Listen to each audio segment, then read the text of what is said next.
အားလုံးပဲမင်္ဂလာပါညမြ education မှာယနေ့သင်ကြားမယ့်သင်ကြားရေး lesson ကတော့ G9 သင်ယူအခန်းလေးရဲ့ lesson 2ပဲဖြစ်ပါတယ်ဆရာတို့ဥပမာ2ကိုဆက်လက်လေ့လာလိုက်ရအောင်ပါဥပမာ2မှာဆိုရင် 3x square minus 13x plus 14ကိုနှစ်ထပ်ကိန်းတီပြောင်း၍စာခွဲကိန်းများခွဲပါလို့ပြောထားပါတယ်ဆရာတို့စာခွဲကိန်းခွဲနည်းလေးရှိပါတယ်စာခွဲကိန်းခွဲနည်းသည်နှစ်ထပ်ကိန်းဤမြောက်ဖော်ကိန်းကို1ဖြစ်အောင်လို့တစ်ထပ်ကိန်းဤမြောက်ဖော်ကိန်းကို2နဲ့စာနှစ်ထပ်တင်ပေါင်းခြင်းနှုတ်ခြင်းပြုလုပ်မယ်လို့ပေးထားပါတယ်ဆရာတို့ပေးထားသောကိန်းနှန်းကိုကြည့်ပါတယ်ပေးထားသောကိန်းနှန်းကိုကြည့်တဲ့အခါမှာနှစ်ထပ်ကိန်းဤမြောက်ဖော်ကိန်းဒီ3ဖြစ်နေပါတယ်ထို့ကြောင့်1ဖြစ်အောင်လုပ်ပါမယ်1ဖြစ်အောင်လုပ်မယ်ဆိုရင်ဆရာတို့3ကိုပုံထုတ်ပါတယ်3ကိုပုံထုတ်ခြင်းသည်3နဲ့စားခြင်းပဲဖြစ်ပါတယ်ကိန်းနှန်းကြီးတစ်ခုလုံးကို3နဲ့စားပါတယ် 3x square 3နဲ့စားရင် x square ပါ13x ကို3နဲ့စားမယ်ဆိုရင်30/3x ပါလက္ခဏာက plus ပါ3နဲ့စားရင်40/3ပဲဖြစ်ပါတယ်ဆက်လက်ဖြည့်ရှင်းပေးပါမယ်3 into ပါ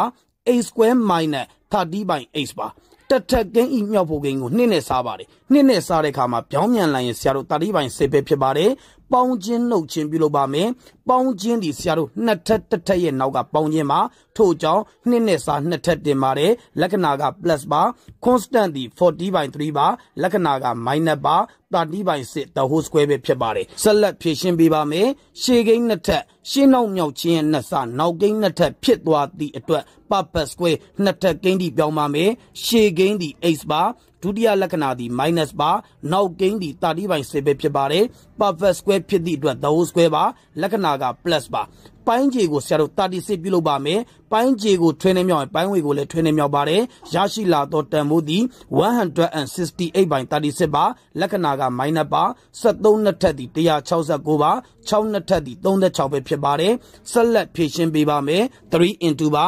x minus 30/6 the whole square ပါ minus ကများသည့်အတွက် minus နဲ့ထွက်ပါမယ်169ရဲ့168ကိုနှုတ်ပါတယ်1/36ပဲဖြစ်ပါတယ်ဆက်လက်ဖြည့်ရှင်းပေးပါမယ်3 into x minus 30/6 the whole square minus နှစ်ထပ်ကိန်းပြောင်းရင်1/6 the whole square ပဲဖြစ်ပါတယ်နှစ်ထပ်ကိန်းနှလုံးခြားနာခြင်းဆိုရင်အပေါင်းတစ်ကွင်းနှုတ်တစ်ကွင်းပါထို့ကြောင့်3 into ရှေ့ကိန်းဒီ x minus 30/6ပါအပေါင်းတစ်ကွင်းမလို့ plus ပါနောက်ကိန်းဒီ1/6ပါinto ပါရှေ့ကိန်းဒီ x minus 30/6ပါအနှုတ်ကွင်းမလို့ minus ပါနောက်ကိန်းဒီ1/6ပါဆက်လက်ဖြည့်ရှင်းပါမယ်3 into x minus ဖြည့်ရှင်းရင်12/6ပါ into ပါ x minus ဖြည့်ရှင်းလိုက်ရင်40/6ပဲဖြစ်ပါတယ်ခြေစရာတန်ဖိုးရှိပါတယ်3 into ပါ x minus 2ပဲဖြစ်ပါတယ်ခြေလိုက်ရင် x minus 7/3ပါထိုပုံထုတ်ထားသောကိန်းဒီအပိုင်းကိန်းပါသောကွင်းကိုမြှောက်ပြရမှာပဲဖြစ်ပါတယ်ထို့ကြောင့်x minus 2က x minus 2ပါအပိုင်းကိန်းပါတော့ကွင်းကိုမြောက်ပါမယ်3နဲ့ x နဲ့မြောက်ရင် 3x ပါ3နဲ့ 7/3နဲ့မြောက်ရင်7ပဲဖြစ်ပါတယ်ထို့ကြောင့်ရရှိလာသောဖြေသည် x minus 2 into 3x minus 7ပဲဖြစ်ပါတယ်ယနေ့သင်ကြားပေးခဲ့တဲ့သင်ကြားရေး lesson ကိုနားလည်လိမ့်မယ်လို့ထင်ပါတယ်အားလုံးကိုကျေးဇူးတင်ပါတယ်ရှင်လန်းချမ်းမြေ့ကြပါစေဗျာ